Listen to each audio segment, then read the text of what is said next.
Salah satu nilai penting dari Nahdlatul Ulama tidak pernah punya sejarah mengkhianati negaranya sendiri.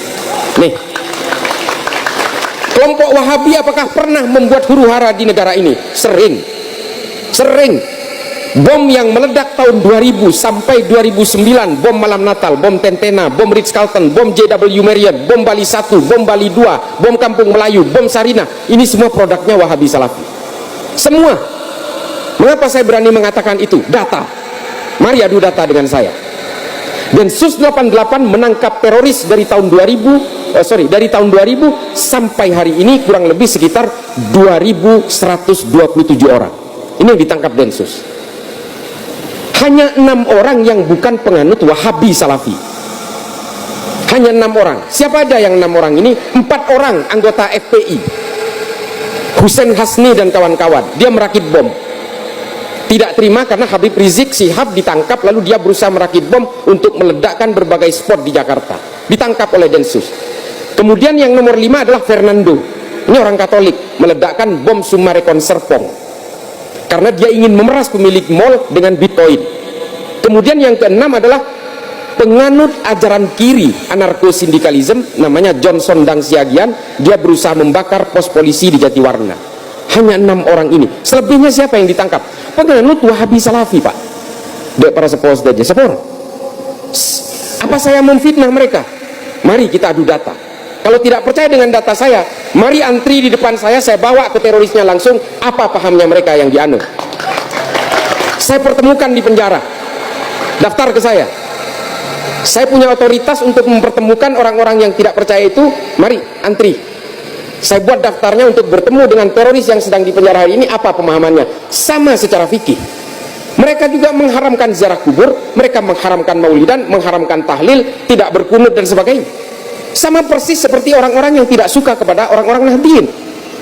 Tapi apakah karena ketidaksukaan terhadap Nahdliyin saya melawan ini? Bukan. Karena ini adalah menjadi penyebab dari berbagai gerakan-gerakan radikal di seluruh dunia. Pak, Bapak Ibu sekalian, saya sudah pernah ke Somalia, saya sudah pernah ke Nigeria, saya sudah pernah ke negara-negara tanduk Afrika, saya sudah pernah ke Sudan, saya sudah pernah ke Bangui, Republik Afrika Tengah, saya menyusur pantai barat Afrika sampai ke Monrovia di Liberia. Penyebab terorisme itu semua sama, ajaran Wahabi Salafi.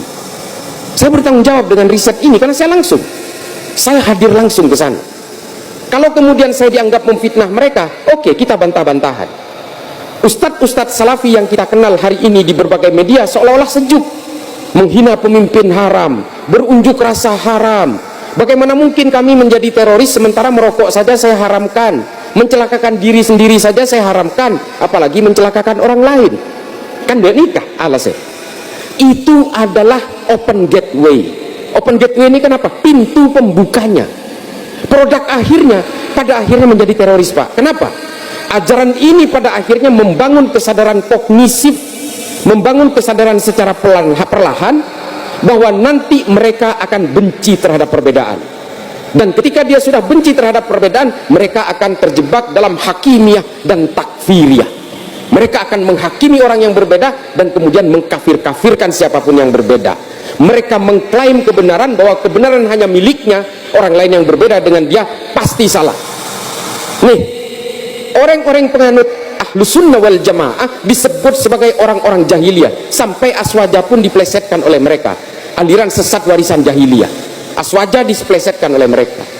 Kita sebenarnya tidak peduli mereka ini punya pemahaman apa, mereka menganut tafsir apa, mau menganut manhaj apa, silahkan, itu hak, kita nggak bisa melarang, semua orang punya hak itu. Tapi tolong jangan benci perbedaan. Kalau mereka ini membenci perbedaan, mereka tidak akan bisa hidup dimanapun, karena perbedaan diantara semua manusia ini adalah sunnatullah. Saya katakan manhaj salaf itu satu-satunya manhaj yang benar, yang terbaik dan terbenar sebagai barometer kebenaran. Jadi manhaj salaf manhaj yang paling benar dalam segala hal.